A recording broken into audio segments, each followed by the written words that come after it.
हर हर महादेव। श्री शिवाय नमस्तुभ्यम। आप सभी का दिन शुभ हो। शिव पुराण की कथा का आज दूसरा दिन है। प्रिय श्रोताओं, कल हमने आरंभिक प्रसंग से भगवान शिव के चरित्र की झलक पाई और आज हम आगे बढ़ेंगे उनकी दिव्यता की अगली परतों की ओर। हर दिन इस श्रृंखला को निरंतर सुनना आपके भीतर शिव तत्व की अनुभूति को प्रगाढ़ बनाएगा। आज हम कथा का आरंभ करने से पहले भगवान शिव से प्रार्थना करेंगे। हे शिव शंकर, हमें अहंकार, मोह और क्रोध जैसे दोषों से मुक्त करें। हम इस कथा को केवल कानों से नहीं, हृदय से सुन सके, ऐसी कृपा हम पर करें। आपका नाम ही हमारा सहारा है। हर हर महादेव। सूत जी कहते हैं, हे शौनक जी, जो श्रवण, कीर्तन और मनन इन तीनों साधनों के अनुष्ठान में समर्थ न हो, वो भगवान शंकर के लिंग और मूर्ति की स्थापना करके नित्य उसकी पूजा करे तो संसार सागर से पार हो सकता है। वंचना अथवा छल न करते हुए अपनी शक्ति के अनुसार धनराशि ले जाए और उसे शिवलिंग अथवा शिव मूर्ति की सेवा के लिए अर्पित कर दे। साथ ही निरंतर उस लिंग और मूर्ति की पूजा भी करे। उसके लिए भक्ति भाव से मंडप, गोपुर, तीर्थ, मठ और क्षेत्र की स्थापना करे और उत्सव रचाए।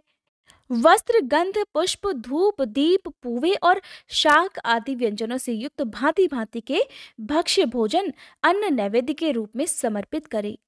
छत्र, ध्वजा, व्यंजन, चामर तथा अन्य अंगों सहित राजोपचार की भांति सब सामान भगवान शिव के लिंग और मूर्ति को चढ़ाएं। प्रदक्षिणा, नमस्कार तथा यथाशक्ति जप करना चाहिए। आह्वान से लेकर विसर्जन तक सारा कार्य प्रतिदिन भक्ति भाव से संपन्न करें।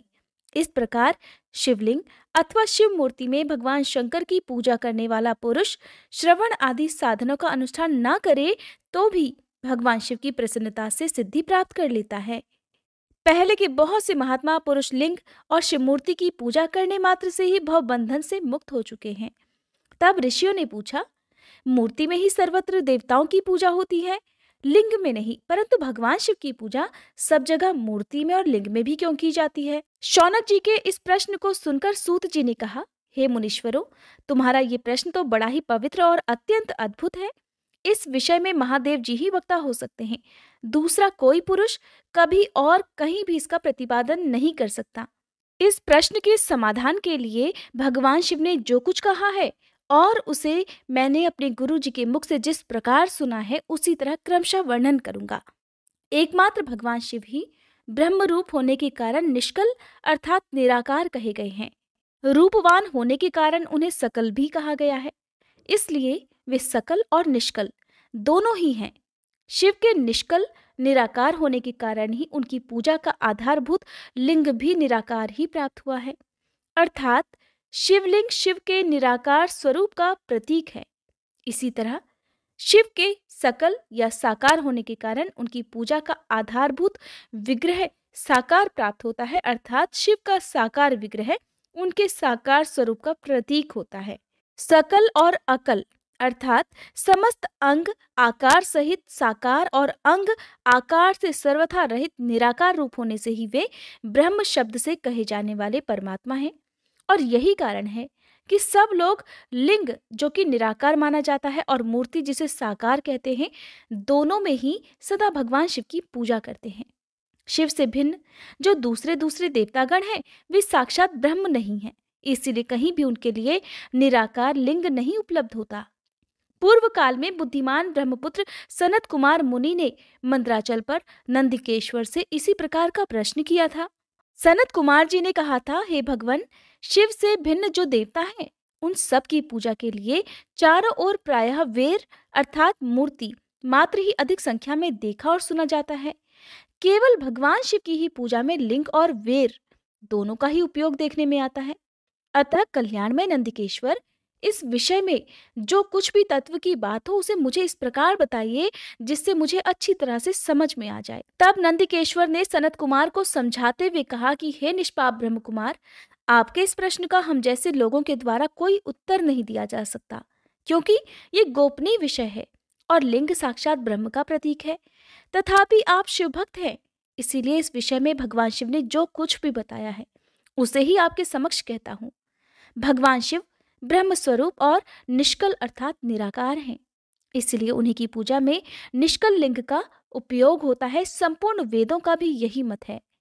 तब सनत कुमार कहने लगे, हे महाभाग योगेंद्र, आपने भगवान शिव और दूसरे देवताओं के पूजन में लिंग और मूर्ति के प्रचार का जो रहस्य विभाग पूर्वक बताया है वह यथार्थ है। इसलिए लिंग और मूर्ति आदि की उत्पत्ति का जो उत्तम वृतांत है उसी को मैं इस समय सुनना चाहता हूँ। लिंग के प्राकट्य का रहस्य सूचित करने वाला प्रसंग मुझे सुनाइए। इसके उत्तर में नंदिकेश्वर ने भगवान महादेव के निष्कल स्वरूप लिंग के आविर्भाव का प्रसंग सुनाना प्रारंभ किया।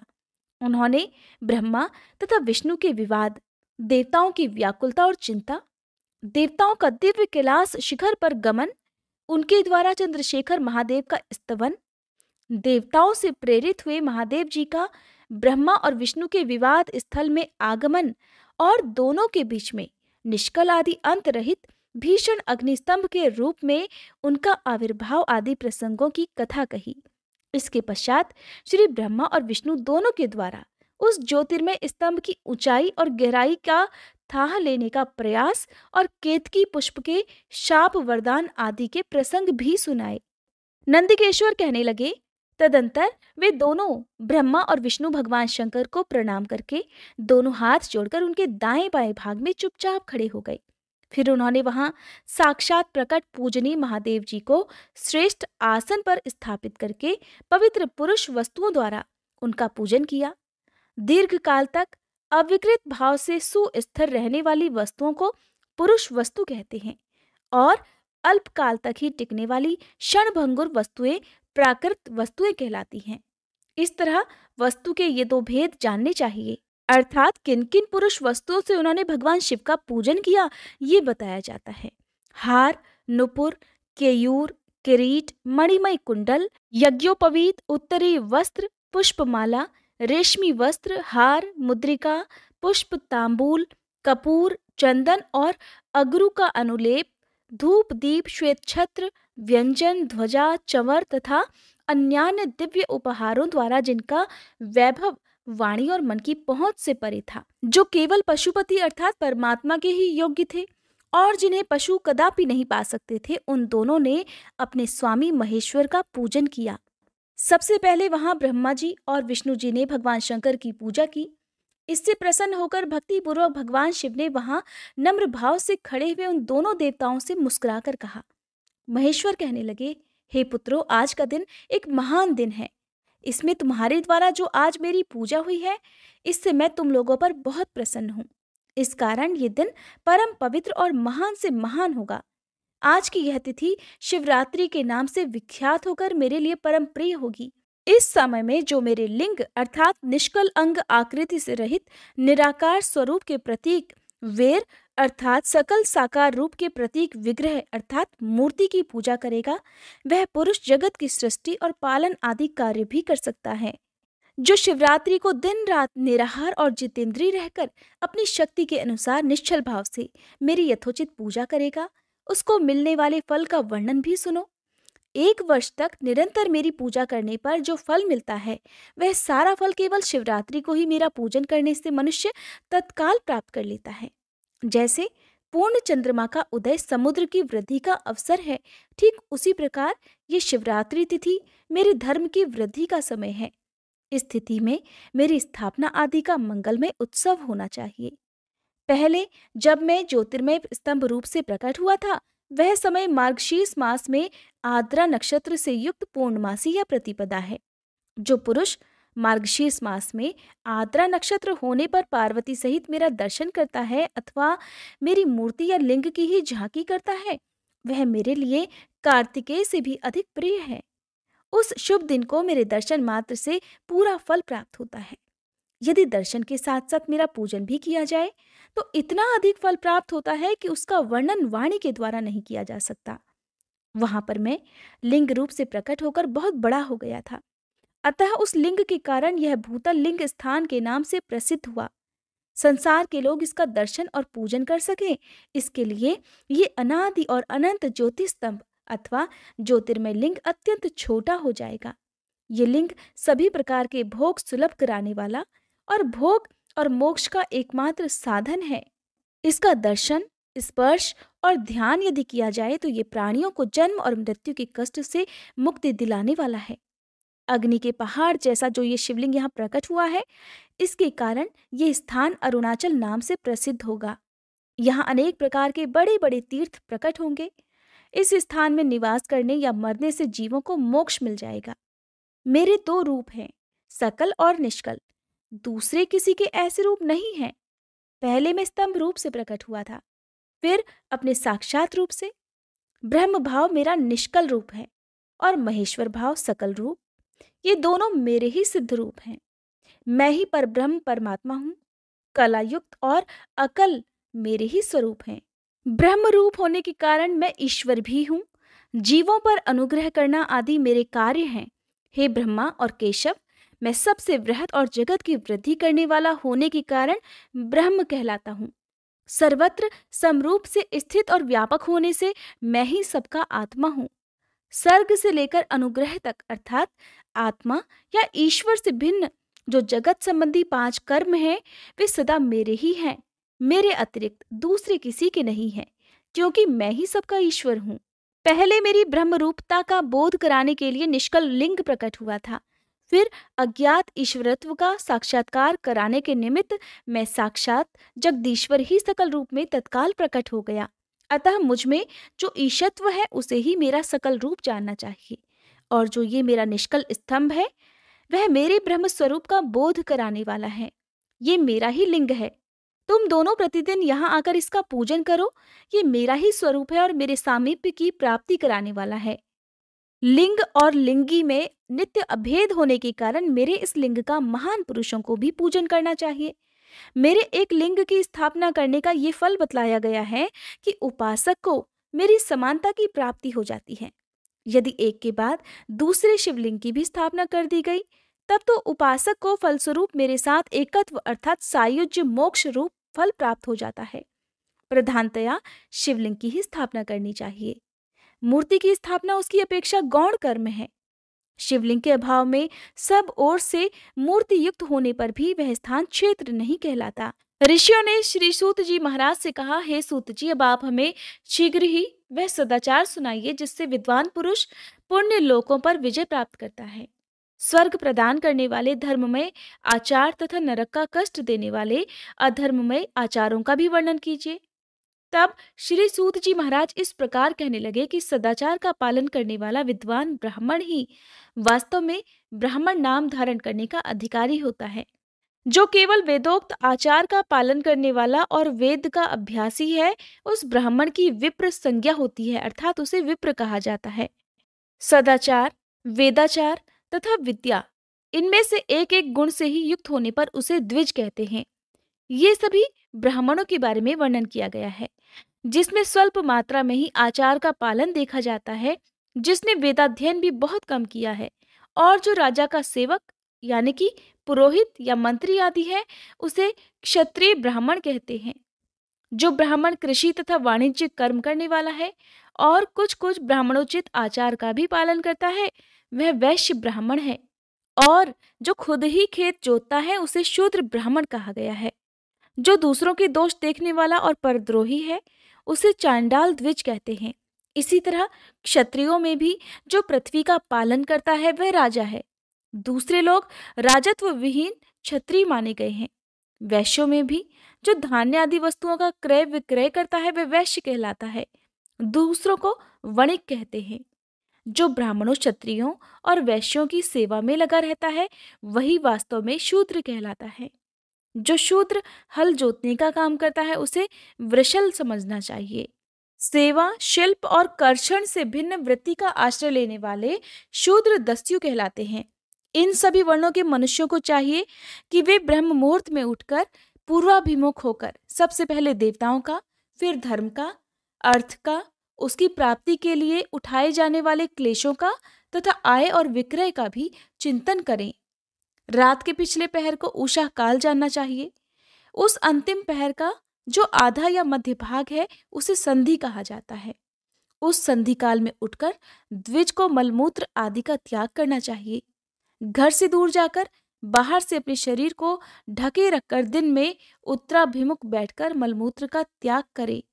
यदि उत्तराभिमुख बैठने में कोई रुकावट हो तो दूसरी दिशा की ओर मुंह करके बैठे। जल, अग्नि, ब्राह्मण आदि तथा देवताओं का सामना बचाकर बैठे। इसके पश्चात किसी वृक्ष के पत्ते से या उसके पतले काष्ठ से जल के बाहर दातुन करनी चाहिए। उस समय तर्जनी अंगुली का उपयोग नहीं करना चाहिए। ये दंत शुद्धि का विधान बतलाया गया है।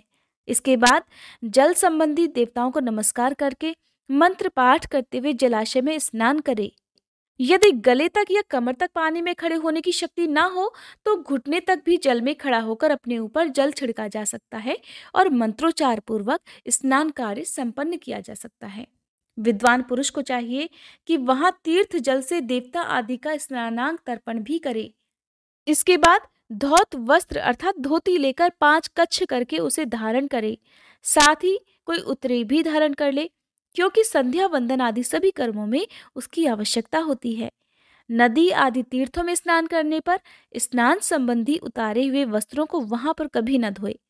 स्नान करने के पश्चात विद्वान पुरुष भीगे हुए उस वस्त्र को बावड़ी में, कुएं के पास अथवा घर आदि में ले जाए और फिर वहां पर पत्थर पर, लकड़ी पर या जल पर या स्थल पर अच्छी तरह धोकर उस वस्त्र को निचोड़ना चाहिए। अक्सर लोग क्या करते हैं कि गंगा जी आदि में स्नान करने जाते हैं और वहीं पर स्नान करने के बाद उसी बहते जल में अपने वस्त्र धोकर उसी जल में निचोड़ भी देते हैं, जिससे बहुत भारी पाप लगता है। अगर आप में से भी कुछ लोग ऐसा करते हैं तो अब से आप ऐसा मत कीजिएगा।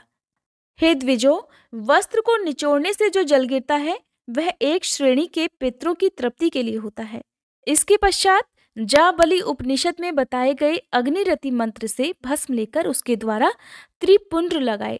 अगर इस विधि का पालन ना किया जाए और इसके पहले ही यदि जल में भस्म गिर जाए तो गिराने वाला नरक में जाता है। प्रातःकाल की संध्योपासना में गायत्री मंत्र का जाप करके 3 बार ऊपर की ओर सूर्य देव को अर्घ्य देना चाहिए। हे ब्राह्मणों, मध्याह्न काल में गायत्री मंत्र के उच्चारण पूर्वक सूर्य देव को एक ही अर्घ्य देना चाहिए और फिर सायंकाल आने पर पश्चिम की ओर मुख करके बैठ जाएं और पृथ्वी पर ही सूर्य के लिए अर्घ्य देना चाहिए। उस समय हाथ ऊपर की ओर उठाकर जल अर्पित नहीं करना चाहिए। प्रातःकाल और मध्याह्न काल के समय अंजुरी में जल भरकर अंगुलियों की ओर से सूर्यदेव को अर्घ्य देना चाहिए। फिर अंगुलियों के छिद्र से ढलते हुए सूर्यदेव को देखना चाहिए और उनके लिए स्वतः प्रदक्षिणा करके अर्थात परिक्रमा करके शुद्ध आचमन करना चाहिए। सायंकाल में सूर्यास्त से 2 घड़ी पहले की हुई संध्या निष्फल होती है, क्योंकि ये सायं संध्या का समय नहीं होता है। ठीक समय पर संध्या करनी चाहिए, यानी कि शाम की पूजा करनी चाहिए। ऐसा शास्त्रों में आज्ञा दी गई है। यदि शाम की पूजा किए बिना दिन बीत जाए तो प्रत्येक समय के लिए क्रमशः प्रायश्चित करना चाहिए। यदि एक दिन बीते तो प्रत्येक बीते हुए संध्या काल के लिए नित्य नियम के अतिरिक्त 100 गायत्री मंत्रों का जाप करना चाहिए। यदि नित्य कर्म के लुप्त हुए 10 दिन से अधिक दिन बीत जाएं, तब उसके प्रायश्चित रूप में 1 लाख गायत्री मंत्र का जप करना चाहिए। और यदि 1 मास तक नित्य कर्म छूट जाए तो पुनः अपना उपनयन संस्कार कराए।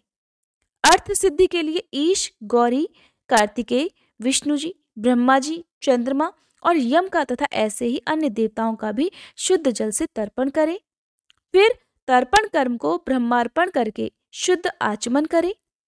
तीर्थ के दक्षिण प्रशस्त मठ में, मंत्रालय में, देवालय में, घर में अथवा अन्य किसी नियत स्थान में आसन पर स्थिरता पूर्वक बैठकर विद्वान पुरुष अपनी बुद्धि को स्थिर करे और संपूर्ण देवताओं को नमस्कार करके पहले प्रणव का जप करने के पश्चात गायत्री मंत्र की आवृत्ति करे।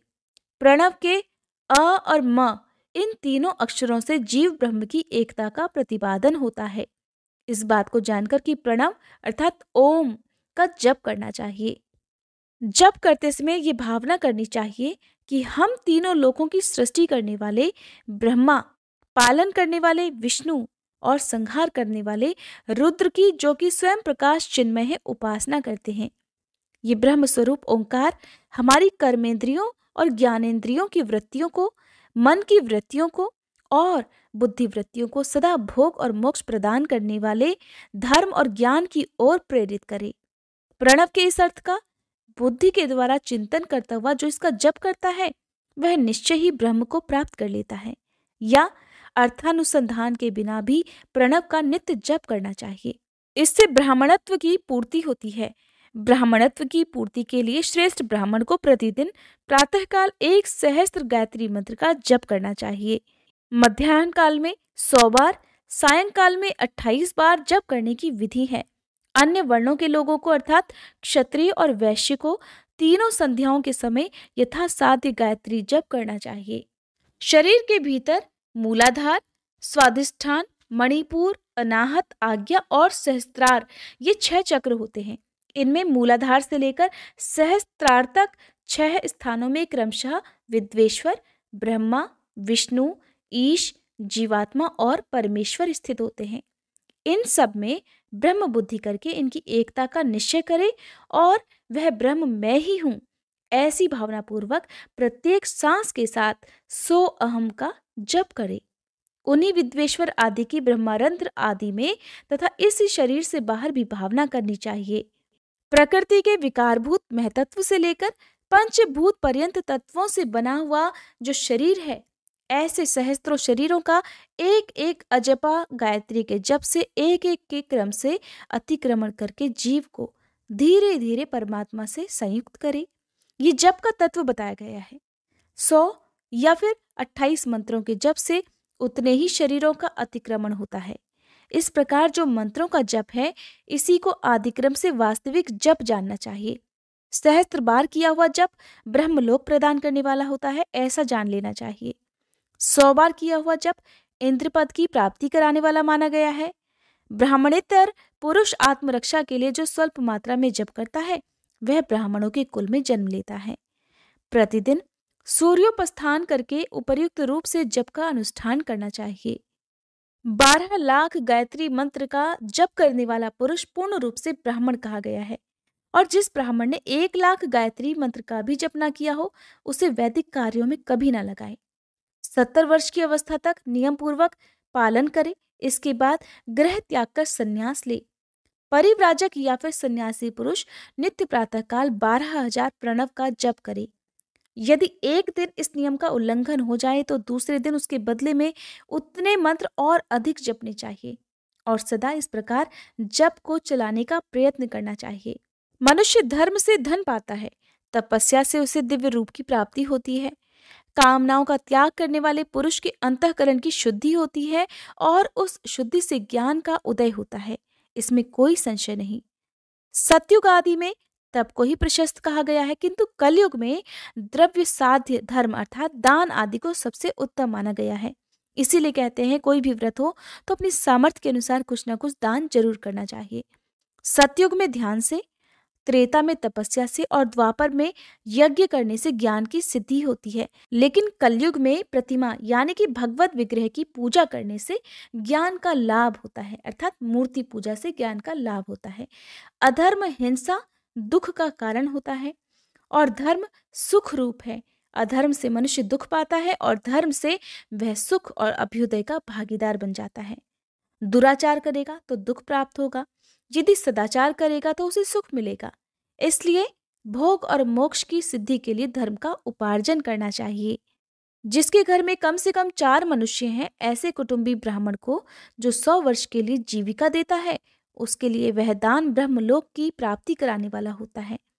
1 सहस्त्र चंद्रायन व्रत का अनुष्ठान ब्रह्मलोकदायक माना गया है। जो क्षत्रिय 1 सहस्त्र कुटुंब को जीविका और आवास देता है, उसका वह कर्म इंद्रलोक की प्राप्ति कराने वाला होता है। 10,000 कुटुंबों को दिया हुआ आश्रयदान ब्रह्मलोक प्रदान करता है। दान देने वाला पुरुष जिस देवता को सामने रखकर दान करता है, अर्थात वह दान के द्वारा जिस भी देवता को प्रसन्न करना चाहता है, उसी का लोक उसे प्राप्त हो जाता है। ये बात वेदवेत्ता पुरुष अच्छी तरह जानते हैं। धनहीन पुरुष सदा तपस्या का उपार्जन करे, क्योंकि तपस्या और तीर्थों के दर्शन से अक्षय सुख पाकर मनुष्य उसका उपभोग करता है। अब मैं न्यायतः धन के उपार्जन की विधि बता रहा हूँ। ब्राह्मणों को चाहिए कि वो सदा सावधान रहकर विशुद्ध प्रतिग्रह अर्थात दान ग्रहण और याजन अर्थात यज्ञ कराने आदि से धन का अर्जन करे। वो इसके लिए कहीं कोई दीनता ना दिखाए और न ही अत्यंत क्लेशदायक कर्म ही करे। क्षत्रिय बाहुबल से धन का उपार्जन करे और वैश्य कृषि और गोरक्षा से। न्यायोपार्जित धन का दान करने से दाता को ज्ञान की सिद्धि होती है। ज्ञान सिद्धि द्वारा सभी पुरुषों को गुरु कृपा मोक्ष सिद्धि बड़ी आसानी से प्राप्त हो जाती है। मोक्ष से ब्रह्मरूप की स्थिति प्राप्त होती है और फिर जिससे मुक्त पुरुष परमानंद का अनुभव करता है। गृहस्थ पुरुष को चाहिए, अब आप सभी ध्यानपूर्वक सुनिए, गृहस्थ पुरुष को चाहिए कि वह धन धान्य आदि सभी वस्तुओं का दान करे। वह तृषा निवृत्ति के लिए जल और क्षुधा रूपी रोग की शांति के लिए सदा अन्न का दान करे। खेत, धान्य, कच्चा अनाज, दक्षिणा इस प्रकार के दान करने चाहिए जिसके अन्न को खाकर मनुष्य जब तक कथा श्रवण आदि सद्कर्म का पालन करता है उतने समय तक उसके किए हुए पुण्यफल का आधा भाग दाता को मिल जाता है और इसमें कोई भी संशय नहीं। दान लेने वाला पुरुष दान में प्राप्त की हुई वस्तु का दान और तपस्या करके अपने प्रतिग्रह जनित पाप की शुद्धि कर ले, नहीं तो उसे रौरव नरक में गिरना पड़ता है।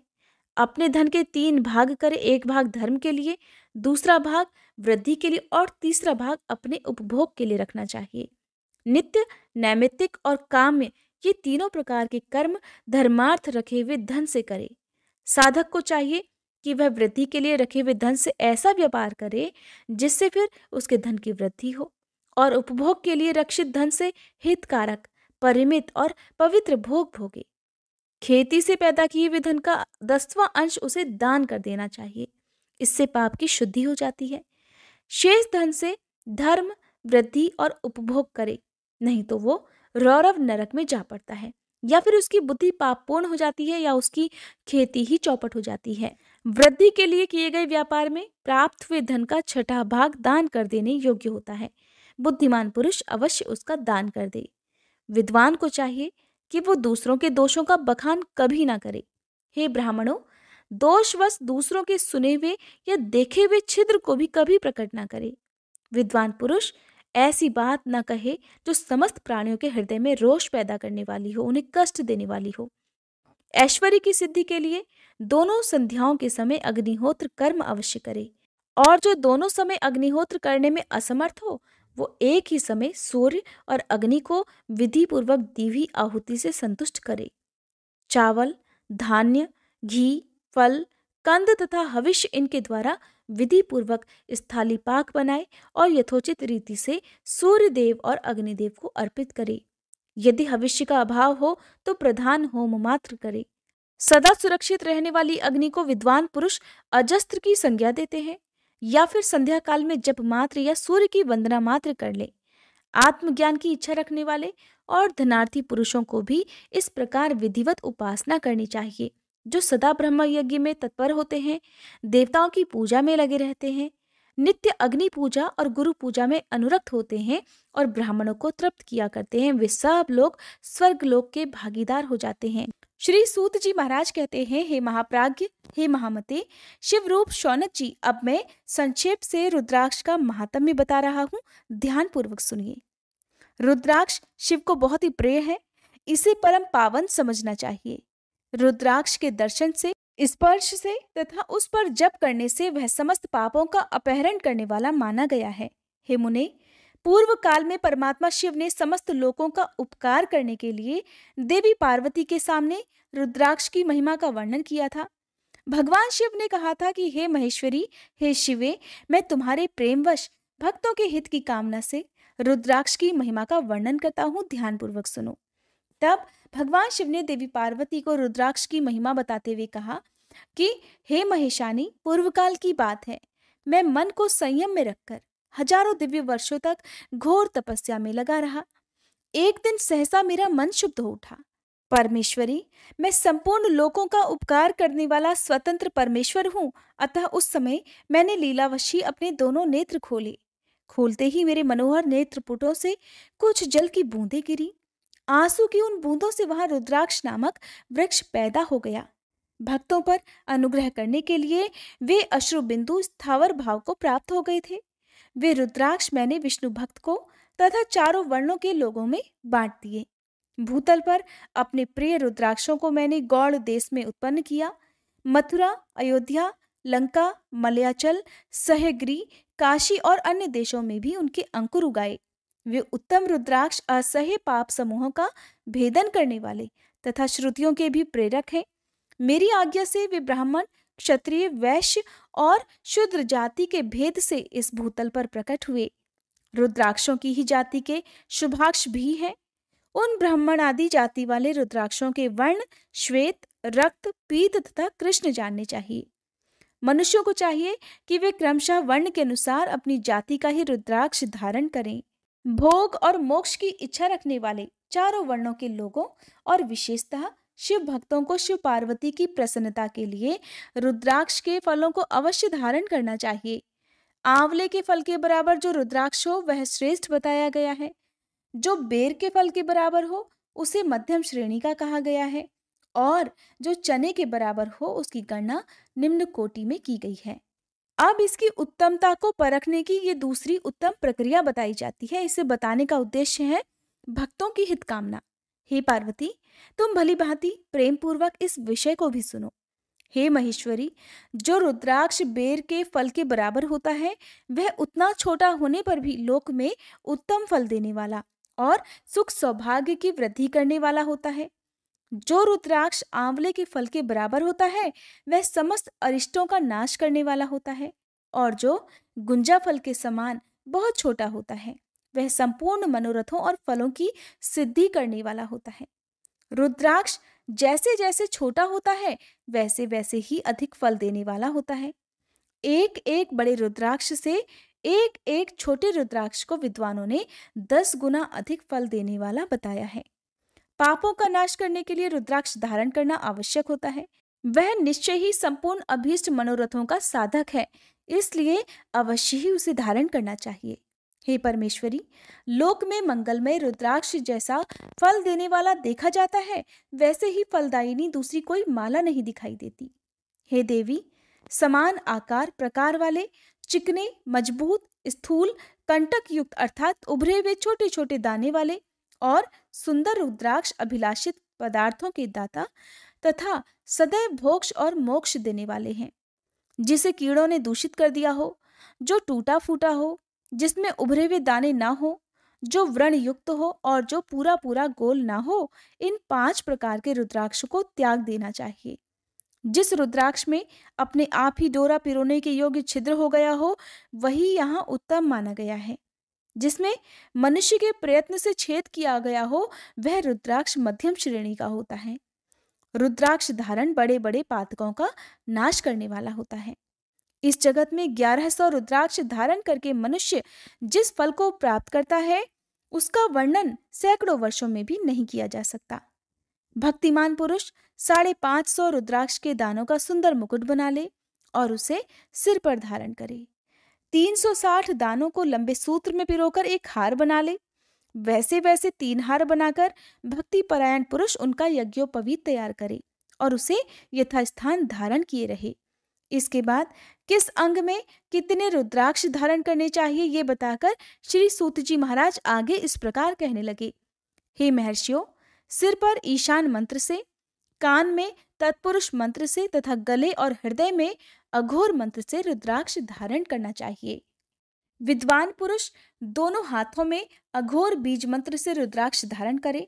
उदर पर वामदेव मंत्र से 15 रुद्राक्षों द्वारा गुथी हुई माला धारण करे अथवा अंगों सहित प्रणव का 5 बार जप करके रुद्राक्ष की 3, 5 या 7 मालाएं धारण करे अथवा मूल मंत्र नमः शिवाय से ही समस्त रुद्राक्षों को धारण करे। रुद्राक्षधारी पुरुष अपने खान पान में मदिरा, मांस, लहसुन, प्याज, सहजन, लिसोड़ा आदि को त्याग दे। हे गिरिराज नंदिनी उमे, श्वेत रुद्राक्ष केवल ब्राह्मणों को ही धारण करना चाहिए। गहरे लाल रंग का रुद्राक्ष क्षत्रियों के लिए हितकर बताया गया है। वैश्यों के लिए प्रतिदिन बारंबार पीले रुद्राक्ष को धारण करना आवश्यक है और शूद्रों को काले रंग का रुद्राक्ष धारण करना चाहिए। ये वेदोक्त मार्ग है। ब्रह्मचारी, वानप्रस्थ, गृहस्थ और सन्यासी सबको नियम पूर्वक रुद्राक्ष धारण करना उचित होता है। इसे धारण करने का सौभाग्य बड़े पुण्य से प्राप्त होता है। हे उमे, पहले आंवले के बराबर और फिर उससे भी छोटे रुद्राक्ष धारण करे। जो रोगी हो, जिसमें दाने न हो, जिन्हें कीड़ों ने खा लिया हो, जिनमें पिरोने योग्य छेद ना हो, ऐसे रुद्राक्ष मंगलाकांक्षी पुरुषों को नहीं धारण करने चाहिए। रुद्राक्ष मेरा मंगलमय लिंग विग्रह है। यह अंततो गत्वा चने के बराबर लघुतर होता है। सूक्ष्म रुद्राक्ष को ही सदा प्रशस्त माना गया है। सभी आश्रमों, समस्त वर्णों, स्त्रियों और शूद्रों को भी भगवान शिव की आज्ञा के अनुसार सदैव रुद्राक्ष धारण करना चाहिए। यतियों के लिए प्रणव के उच्चारण पूर्वक रुद्राक्ष धारण का विधान है। जिसके ललाट में त्रिपुंड लगा हो और सभी अंग रुद्राक्ष से विभूषित हो तथा जो मृत्युंजय मंत्र का जप कर रहा हो, उसका दर्शन करने मात्र से साक्षात रुद्र के दर्शन का फल प्राप्त हो जाता है। हे पार्वती, रुद्राक्ष अनेक प्रकार के बताए गए हैं। मैं उनके भेदों का वर्णन करता हूँ। वे भेद भोग और मोक्ष रूप फल देने वाले हैं। तुम उत्तम भक्ति भाव से उनका परिचय भी सुनो। एक मुख वाला रुद्राक्ष साक्षात शिव का स्वरूप माना जाता है। वह भोग और मोक्ष रूपी फल प्रदान करता है। जहाँ रुद्राक्ष की पूजा होती है, वहां से कभी भी लक्ष्मी जी दूर नहीं जाती। उस स्थान के सारे उपद्रव नष्ट हो जाते हैं और वहां रहने वाले लोगों की संपूर्ण कामनाएं पूर्ण होती हैं। दो मुख वाला रुद्राक्ष देव देवेश्वर कहा गया है। वह संपूर्ण कामनाओं और फलों को देने वाला है। तीन मुख वाला रुद्राक्ष सदा साक्षात साधन का फल देने वाला है। उसके प्रभाव से सारी विद्याएं प्रतिष्ठित होती हैं। चार मुख वाला रुद्राक्ष साक्षात ब्रह्मा का रूप है। वह दर्शन और स्पर्श से शीघ्र ही धर्म, अर्थ, काम और मोक्ष इन चारों पुरुषार्थों को देने वाला है। पांच मुख वाला रुद्राक्ष साक्षात कालाग्नि रुद्र रूप है। वह सब कुछ करने में समर्थ है, सबको मुक्ति देने वाला तथा संपूर्ण मनोवांछित फल प्रदान करने वाला है। पंचमुख रुद्राक्ष समस्त पापों को नष्ट कर देता है। छह मुखों वाला रुद्राक्ष कार्तिकेय का स्वरूप है। यदि दाहिनी बाह में उसे धारण किया जाए तो धारण करने वाला मनुष्य ब्रह्म हत्या आदि पापों से मुक्त हो जाता है। इसमें कोई संशय नहीं। हे महेश्वरी, सात मुख वाला रुद्राक्ष अनंग स्वरूप और अनंग नाम से ही प्रसिद्ध है। हे देवेशी, उसको धारण करने से दरिद्र भी ऐश्वर्यशाली हो जाता है। आठ मुख वाला रुद्राक्ष अष्टमूर्ति भैरव रूप है। उसको धारण करने से मनुष्य पूर्णायु होता है और मृत्यु के पश्चात शूलधारी शंकर हो जाता है। नौ मुख वाले रुद्राक्ष को भैरव तथा कपिल मुनि का प्रतीक माना गया है, अथवा नौ रूप धारण करने वाली महेश्वरी दुर्गा उसकी अधिष्ठात्री देवी मानी गई है। जो मनुष्य भक्ति परायण होकर अपने बाएं हाथ में नवमुख रुद्राक्ष को धारण करता है, वह निश्चय ही मेरे समान सर्वेश्वर हो जाता है। इसमें कोई संशय नहीं। हे महेश्वरी, 10 मुख वाला रुद्राक्ष साक्षात भगवान विष्णु का रूप है। हे देवेशी, उसको धारण करने से मनुष्य की संपूर्ण कामनाएं पूर्ण हो जाती हैं। हे परमेश्वरी, 11 मुख वाला जो रुद्राक्ष है वह रुद्र रूप है। उसको धारण करने से मनुष्य सर्वत्र विजयी होता है। 12 मुख वाले रुद्राक्ष को केश प्रदेश में धारण करे। उसके धारण करने से मानो मस्तक पर 12 आदित्य विराजमान हो जाते हैं। 13 मुख वाला रुद्राक्ष विश्व देवों का स्वरूप है और उसको धारण करके मनुष्य संपूर्ण अभिष्टों को प्राप्त करता तथा सौभाग्य और मंगल लाभ करता है। 14 मुख वाला जो रुद्राक्ष है वह परम शिव रूप है। उसे भक्ति पूर्वक मस्तक पर धारण करें। ऐसा करने से समस्त पापों का नाश हो जाता है। हे गिरिराज कुमारी, इस प्रकार मुखों के भेद से रुद्राक्ष के 14 भेद बताए गए। अब तुम क्रमशः उन रुद्राक्षों के धारण करने के मंत्रों को भी प्रसन्नता पूर्वक सुनो।